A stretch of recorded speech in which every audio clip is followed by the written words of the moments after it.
What's going on, guys? Welcome back to my channel. Today's video is what I watched in May of 2024. This is where I go over everything that I saw at the movie theater, at home on streaming, and also from my physical media collection at home that I have seen before. So starting off with movies at the theater, I went to go and see 4, starting off with The Fall Guy. Now, I was very excited for The Fall Guy. It was one of my top 10 most anticipated movies of the entire year. When I saw the trailer for the first time, it hooked me. It grabbed me. The soundtrack was great. Ryan Gosling coming off of Barbie and Emily Blunt coming off of Oppenheimer. I'm thinking this is going to be such fun. And it was. It was a great time at the theater. However, I do think the one big negative holding back the entire movie that I think everyone was kind of complaining about was that this film tried to do too much in one movie. There was a lot going on. But if you take out that element of too much, it's a great time with a great soundtrack. What I mean by they tried to do too much was because, first of all, we do have the budding romance between Ryan Gosling and Emily Blunt's characters. By the way, I did enjoy Emily Blunt in the role. I know some people were kind of complaining, saying that she was miscast, it should have been someone else, but I enjoyed her. I thought they had great chemistry bouncing off of one another, so her in that role was not the issue for me. So we have the budding romance between these two characters. Then we have, obviously, the baseline, the heartbeat of the movie, which is, it's an action film. So it's an action movie as the baseline. Then you have romance built on top of it. And then on top of that, more specifically, you are honoring the stunt community, because this is all about stunts in film and stunt people in general. So there was just a lot of multi-layers happening in one movie. And I think if we took out one layer, probably the romance, because if we're honoring the stunt community, you can't take out that factor. And it's an action film. So I think if they probably took out the romance element and kind of focused in a little bit more on the action and the stunts, maybe people would have responded just a little bit more or better to this film. But overall, I had a good time. I had a good time. I enjoyed it. I don't have any major complaints. That's the only one complaint negative that I personally have about the movie. So I cannot wait to watch this again. I know it's available VOD, but I would rather pick up the physical, or, you know, if it goes to regular streaming, then I will watch it again there. But I enjoyed The Fall Guy. It didn't live up to the highest of my expectations, but it was a fun time. Ryan Gosling makes it a fun time. All right, the next movie I went and saw in the theater was The Strangers Chapter 1. Okay, so we know this is a prequel to the original Strangers movie. This is a brand new trilogy. This is the first of a brand new trilogy directed by Renny Harlin. Now, Renny Harlin as a director is kind of unpredictable. He's made great movies, and then he's made not so great movies, especially in like the horror community. So, I mean, he's done, you know, iffy and then really good movies. So this was kind of like, what's going to happen with The Strangers Chapter 1? And I unfortunately have to report that The Strangers Chapter 1 just did not live up to any kind of expectation. I didn't really have the highest of expectations for this movie in general. The main reason I went was because my curiosity was getting the best of me. What is going to come of this movie?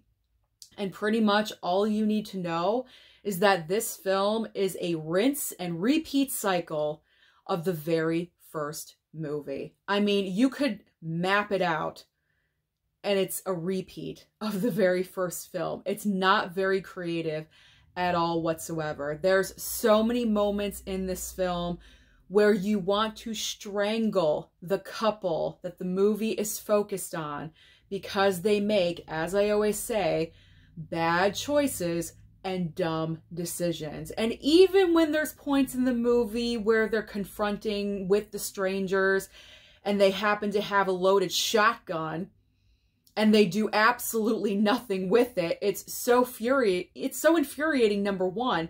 But number two, you know nothing is going to happen to the strangers because they show up in the first movie.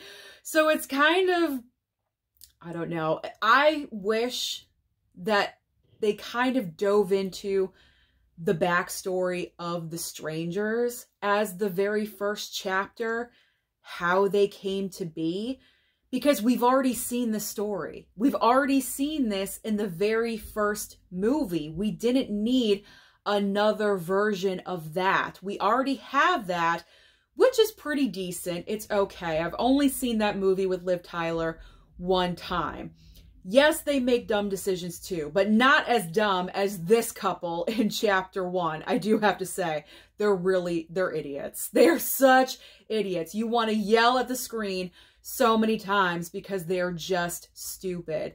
But I feel like with this brand new prequel trilogy, they've already started on a huge negative note, because I would rather have seen the backstory of the strangers, how they met, how they came to be, how did they come to this decision of this is what they're going to do.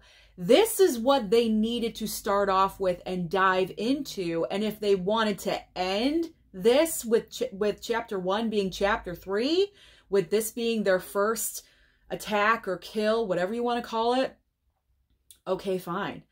That would have kind of made sense. But since we're getting chapters 2 and 3 after this, my question is, where are we going from here? Because if you've seen chapter 1 and how the movie ends, you're kind of asking that question. Where are we going from here? So I'm kind of curious, but I was not impressed with chapter 1, as you can tell, at all whatsoever. I could go on days with negativity, but I'm not going to. I gave it, I think, a 1 star over on Letterboxd. You do not have to go to the theater to see this one. You can wait for streaming. I think it's going to be on VOD very soon, if it isn't already. I'm not really sure, but it will be available soon for you if you do want to check it out. So I'm just going to move on to the next movie, which is Kingdom of the Planet of the Apes. I enjoyed this movie a lot. It was not perfect by any means. However, what I will say is that this film, the way that the movie was done, the way the pacing was, that was my real big negative about the film. But other than that, I enjoyed everything else pretty much about the movie. We have a brand new ape character that we're focusing on, because obviously we no longer have Caesar with the way the Caesar trilogy ended. So we're now focusing, we are like 300 years in the future from the Caesar trilogy. So jumping forward, we have a massive time jump. We have a brand new group of apes that we're growing attached to. And the main ape that we're following in Kingdom is named Noah. And he's trying to navigate this world and coming across this human. Her name, I think, is May, if I'm remembering correctly. I didn't really care for her character.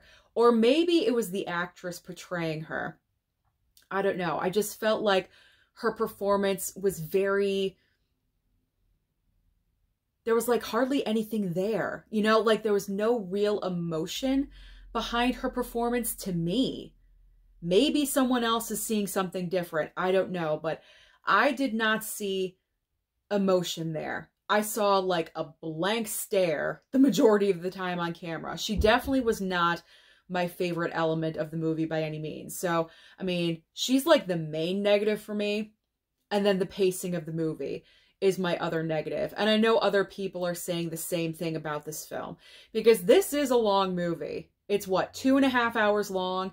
And I believe the Caesar trilogy, those movies were like 2 hours or a little bit under. So going forward, I really hope that maybe they kind of clean it up a little bit and edit just a little bit more. I'm not really sure what they would have edited out of Kingdom to kind of make it flow a little bit better, but it did have the pacing issues. It kind of lagged in the middle for me. I know some points are important and they need to be in the story, but something had to go. There was just something about the movie that just really extended it for no reason. But overall, I enjoyed the film. Don't get me wrong. I did enjoy this movie. It was probably my favorite movie to watch at the theater in the entire month of May. If I had to rank it, Kingdom would be first, and then probably it'd be a tie between The Fall Guy and the next movie I'm about to talk about. The Strangers is last. The Strangers is absolutely last. But Kingdom was good. It's solid. It continues a franchise in a very positive way. And the apes are continuing to look extremely real. The CGI was fantastic. I mean, they're just top notch when it comes to the CGI apes. They're looking great. So yes, I do want to pick this up when it comes out on physical. I recommend that you guys go and see this movie if you have not already. I recommend The Fall Guy as well. I really do, because it is a fun time. If you just want to go and see fun popcorn flicks, now's the time of year to do so. I recommend The Fall Guy and also Kingdom. So now getting to the final film I saw in theaters, it is Furiosa. Furiosa, I was so excited for. I believe this was in my top 10 anticipated as well. Now, before I had never seen any of the Mad Max films at all whatsoever. Not even Fury Road, okay? Like, I was so far behind with this entire franchise. So before seeing Furiosa, the entire week beforehand, I binged the entire franchise. I know it wasn't necessary to watch the movies with Mel Gibson. I could have just watched Fury Road and that would have been fine. But I'd never seen any of my movies that I had in my collection, so I figure now's the perfect time to do so. So that is what I did, and after watching Fury Road with Charlize, I was ready for Furiosa. The trailer got me hooked. I'm like, yes, watching it on the big screen in Dolby, seeing the trailer a couple of times, I was so looking forward to finally watching this movie. And I enjoyed it. I did. It's definitely not perfect. There are some issues that I have with this film, but overall, it is a good entry in the franchise. It's not as good as Fury Road. If I had to rank the Mad Max franchise, Fury Road would be at number 1. Absolutely, without a doubt. I think I have like nitpick issues with Furiosa. It looks fantastic. Okay, it looks fantastic. The looks of the characters are just so eclectic and weird, and that's part of the reason why we enjoy watching this franchise, is because everyone just looks so freaky and so weird and so out of control, like nothing you've ever seen before, and trying to give new and different looks in every single movie could possibly be very difficult to do, but they just keep doing it with every single movie. Chris Hemsworth, to me, as the villain of the movie, is the standout. And I hate to say that because it should be the character that the movie is named after. It should be Anya Taylor-Joy, but unfortunately it's not. For me, it was Chris Hemsworth. The way that he looked, first of all, just enhanced everything that he brought to this character. But where I find the fault with Anya Taylor-Joy, and it's not even her fault, it's the script, is because, first of all, this is in spoiler territory, by the way, because I think this is already well known. But my number one complaint is that we don't even see Anya Taylor-Joy until about an hour into the movie, because the first hour of the film concentrates on the younger version of Furiosa, about, I would say 10 years old, which obviously is played by a different younger actress. And she was great. Don't get me wrong, she was great. But my complaint with this is we only get Anya Taylor-Joy for, half of the movie. The way the movie ends, I'm not going to say how the movie ends because that is spoiler territory, but the way the movie ends makes me question why Anya Taylor-Joy was even used. Why not just Charlize Theron? If you've seen the movie, you know exactly what I'm referring to and what I'm talking about. And it makes sense. What I'm saying will make sense to you. The other main complaint that I have with Anya Taylor-Joy as Furiosa, again, not her fault, it's the screenwriting, the limited dialogue. It was literally killing me. They were saying beforehand that Furiosa only speaks about 30 lines of dialogue in the movie, and it's true. she's silent for the majority of the time that she is on camera. And it's just so frustrating because I felt like there were a lot of moments where I wanted her to react in some way, somehow, say anything, scream, get angry. And she would just sit there in silence with no emotion, nothing at all whatsoever. And that was completely frustrating for me. So those bits and pieces, again, not Anya Taylor-Joy's fault. That's the screenwriter's fault for those. I just don't understand that at all whatsoever. I liked Anya Taylor-Joy's performance as Furiosa, but why didn't we just use Charlize Theron? It kind of makes you think that just a little bit. So there's other nitpicks that I could, you know, go on with the film, but I'm not going to. Overall, it's a solid entry. It's a solid entry of the franchise. I enjoyed it. I am looking forward to watching it again. I want my mom to see it. I think she will really like it. She liked Fury Road as well. So I think she will enjoy Furiosa, but I think I gave it about a 3.5 star. Definitely not perfect, not perfect. There could have been some, you know, some script overhauls here and there, and it would have elevated the entire script. It really, really could have. It could have been a little bit better. But I don't understand why it's tanking so horribly at the box office. It's not bad. It's not a bad movie at all whatsoever. It's not. All right, so now let's talk about streaming, because I like to watch streaming. You know, when I'm eating lunch, I have like an hour break in the middle of my day, and I like to stream some items. And I gotta say, the month of May, I didn't really stream as much as usual months. I think I had four items. Technically, there's, I think, 6. There's technically 6, but you'll see the reason why.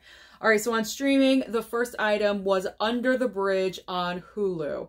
This was, I believe, an 8-episode series starring Lily Gladstone and Riley Keough. This was based on a true story about the unfortunate murder of this young girl in 1997. She was unfortunately beat up and murdered by fellow classmates, and Lily Gladstone plays a part of the police in the town, and then Riley Keough plays the author of the actual true story of everything that happened. This is like her hometown. She's visiting to write a book, and this unfortunate incident occurred, so she's trying to get information for her book and things like that. So what did I think about Under the Bridge? Well, this one, it was solid. It was good. I hate to say I love stories like this because of the unfortunate, you know, incident, murder that occurred. I never want that to happen to anyone. It's completely awful.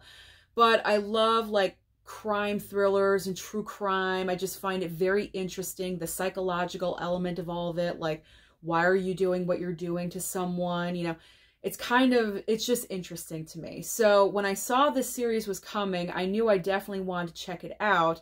And it was definitely good, solid.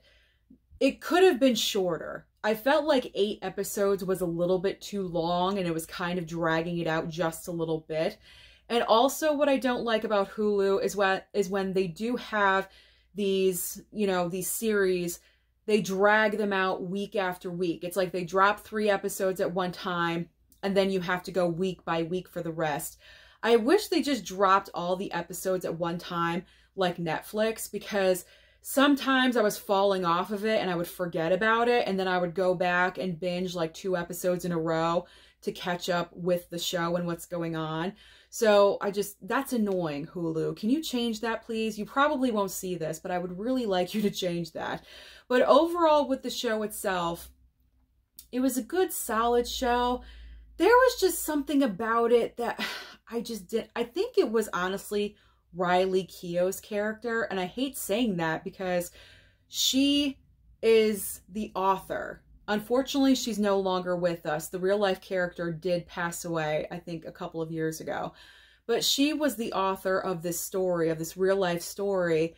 And her character was just really, really annoying me. And I felt like they kind of pulled focus from the real life crime of what happened to dive into the backstories of Riley Keough's character and also Lily Gladstone's character, which I do understand that to a point. I get it. There are some elements from Riley Keough's character that do relate to the crime and characters that participated in the crime. So I do get that, but I felt like, why are we pulling focus from this horrific crime that happened to this, I think, 14-year-old girl, this horrific event? We should put all focus on her and her family and, you know, the girls that did this to her and I just didn't like that element of kind of taking the light away from the crime to focus on backstories of characters that I don't really 100% care about, if you know what I'm saying. That was the big negative for me. And then the character that Riley Keough was playing was just really frustrating the heck out of me, because her character developed like this friendship with one of the teenagers that was accused of the murder. And I'm thinking, why are you befriending this person? They killed someone. It was boggling my mind. Like, I get it. I understand it. You know, teenagers, they don't 100% think about what they're doing, especially if they're, you know, peer pressured or under influence or something like that. I get it. You always want to see the best in someone. But at the end of the day, you know between right and wrong.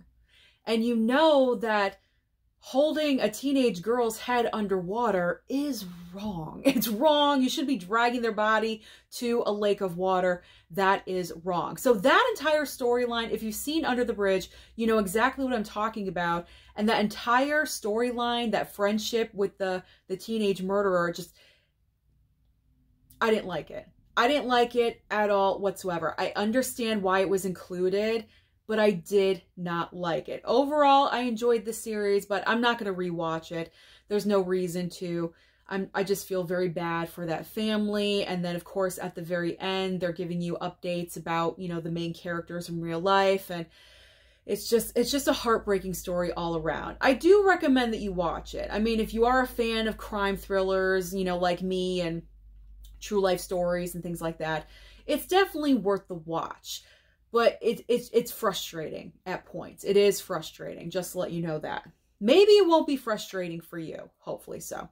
All right, let's move on. I watched a lot of Hulu, I'm noticing, because the next 3 movies I streamed on Hulu, and that is the Caesar trilogy, because I had never seen, prior to any of the Apes, you know, going on for this summer with Kingdom of the Planet of the Apes, I wanted to prepare for that movie. I had never seen the Apes trilogy before, and I mentioned this in yesterday's video when I was talking about my never seen it movies. So I watched for the first time Rise, Dawn, and War, all on Hulu to get ready for Kingdom of the Planet of the Apes, and I'm so happy that I did. I'm not going to go into length about the movies because I talked about them in yesterday's video, but they're fantastic. It's such a perfect trilogy. One of the most perfect trilogies probably that we've had ever, of all time. Caesar, I cared about him. I cared about the character. I cared about all the apes. And I said in yesterday's video, I felt so stupid because here I am growing an attachment to CGI apes, and I could not help myself because they're just so amazing looking. They're so real looking. It's just a fantastic trilogy. Matt Reeves, I know he didn't direct the first movie, but movies 2 and 3, they're all good. They're all good. They're all fantastic. So I'm just so happy. I finally binge watched all of them. I did 3 days in a row, and we all loved them. Mom loved them. She was clapping. I think she was crying at one point. It was almost ridiculous. We love animals. We love animals in the household. It doesn't matter if they are CGI or not. We love animals and we care about them. So I'm so happy that I finally watched the Caesar trilogy. I still regret that I did not pick up that 4K box set from Best Buy when it was on sale for $17. I should have. I was so stupid for not grabbing that. Now that I've seen the movies, I totally regret not getting them. Huge mistake. Huge, huge mistake. Okay, next up on Hulu, I watched The Marsh King's Daughter, starring, what's her name? Daisy Ridley. You know, she's in the new Star Wars movies, you know, the new batch of films, whatever. I mean, This one was just okay. This was like kind of like a typical movie, average, 3-star film. You have Daisy Ridley's character.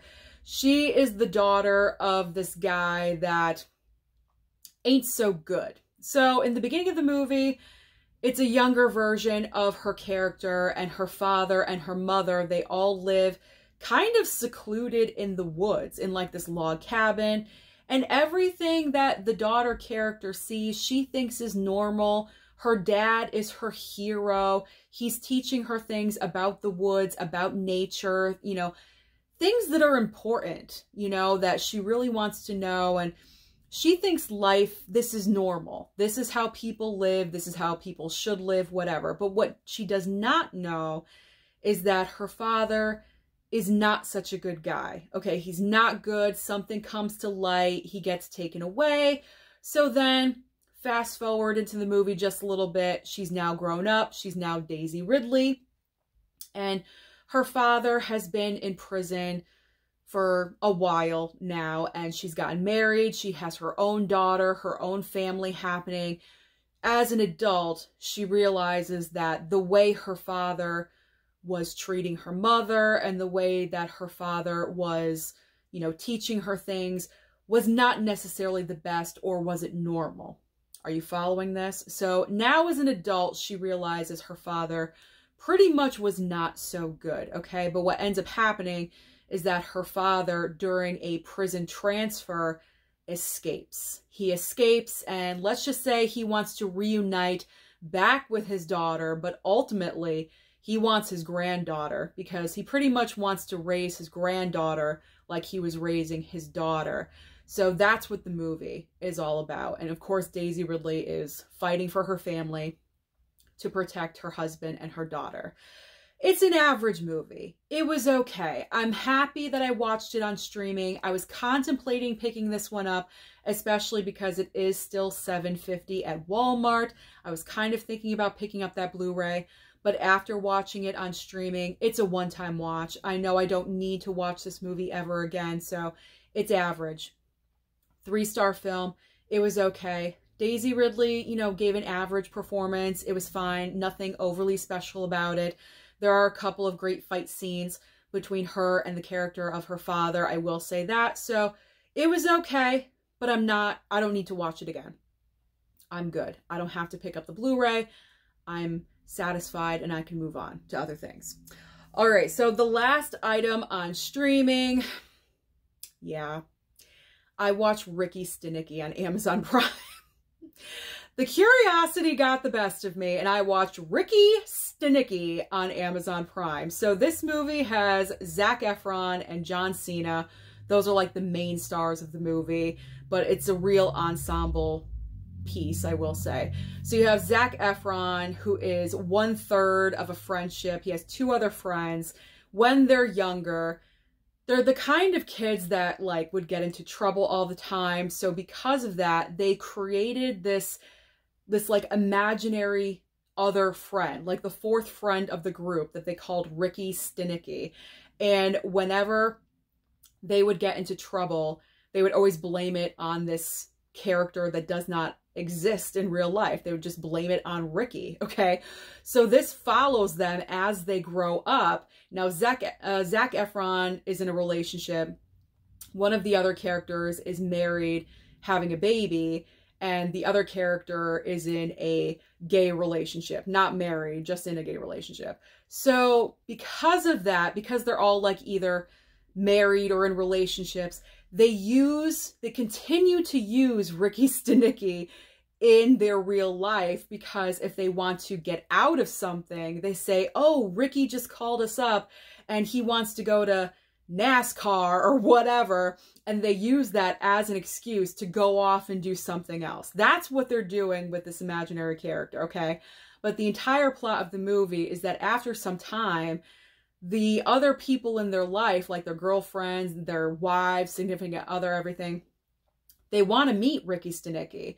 So what ends up happening is that they randomly bump into John Cena's character on, you know, some kind of outing that they're on. They bump into his character and they realize that he can be an actor. so let's hire him to be Ricky Stanicky. This thing is so stupid. So John Cena, and he says yes, and he's agreeing to be this imaginary fourth friend. He shows up to events and things like that. But what they did not anticipate is that John Cena's character's real life sucks.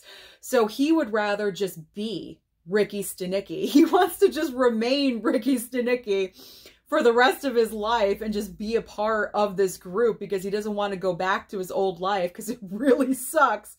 And so because of this, the three friends get really irritated because they don't want John Cena's character around for the rest of their lives because he's kind of annoying. He's actually really annoying. And so this just causes a bunch of chaos and anarchy in their real lives and everything. I'm laughing, but trust me, while I was watching this movie, I was not laughing at all whatsoever. I actually found the movie to be really, really stupid. There were some points I did laugh, okay? There was like maybe 2 or 3. I chuckled. I guffawed, if you will. I think that's the reason why I gave it a 2-star on my Letterboxd instead of like a 1/2 star, because just the entire point of the movie is just so out there and so ridiculous, and it's like, what am I watching right now? Like, are you serious? But what's most disappointing for me is Zac Efron. I mentioned this before in a previous video. He is coming off of The Iron Claw from last year. That is literally the best role that he's ever done, and it proves that he can be an amazing actor. Why did he choose to do this project? I understand that actors have to show range. Absolutely. But if you want to do a comedy, do a smart comedy. Do a comedy that is well written with great plot lines. Why are you doing something called Ricky Stanicky? I just felt like this movie was so beneath him because he was coming off of such an amazing performance from last year. And it's like, you were up here, you were climbing, and then you just hard went down. And I don't know where he goes from here, honestly. I know he does have a brand new Netflix film coming out with Nicole Kidman, I believe at the end of this month. So maybe that can redeem him just a little bit. But I think this was a mistake for Zac Efron to do for his career. Maybe I'm wrong, but this is my own personal thoughts, and I do have the right to my own personal thoughts. I know some of you are automatically going to disagree with me, and that is fine. But I don't recommend it. I don't recommend Ricky Stanicky. Don't waste your time. Do not waste your time. It's not necessary. All right, so now I'm going to quickly show you what I watched at home from my physical media. As far as physical media in the month of May, I was focusing on action movies because that was my movie watching theme for the month of May. And I got to rewatch a lot of my favorites, and they're just awesome franchises or amazing action films. Some of the best of all time. So I'm not going to go into full-on detail because you guys know these franchises, you know these movies, and there's only like a few franchises. It's like 2 and then 1 movie. That's it. So Terminator franchise, here we go. I mean, I rewatched, obviously, the first Terminator. Cannot wait for the 4K of the original coming out soon. And then, what better time to break out the best action film of all time, Terminator 2, and the awesome Steelbook as well. And then, of course, I did rewatch T3. It's still not the best, obviously. It's like middle ground because with Salvation and Genesis, I enjoyed T3 better than those, so that's middle of the pack for me with the Terminator franchise. And then Dark Fate. Surprisingly enough, I enjoyed this movie a lot more upon rewatch than I did in the theater. I have not seen this movie since the theater, and I enjoyed it a lot more. Don't know why. It's been so many years, but I did enjoy it. If I did a Terminator ranking, this would be in 3rd place. Absolutely. For me, without a doubt. So I'm happy I rewatched that one. Speed. Amazing action film. One of the best of all time. Introduced us to Sandra Bullock. I mean, she'd done prior roles, but this was her breakout role, really. It put her on the map as far as like being a movie star and things like that. And then, I mean, no explanation needed. The John Wick franchise, man. Keanu. I mean, God, when you say action films, you got to have John Wick. And these steelbooks right here are from the box set. The book that looks like the book. These are the 3 4Ks of the first 3 movies from that box set. And then we have, of course, the Best Buy exclusive steelbook of Chapter 4. There we go. So, John Wick, baby. Binge watched all of those as well. So that is it. That is everything that I watched in theaters, at home on streaming, and also from my physical media collection in the month of May. So comment down below and let me know, what did you end up watching? Don't forget to like and subscribe before you leave, and I'll see you next time.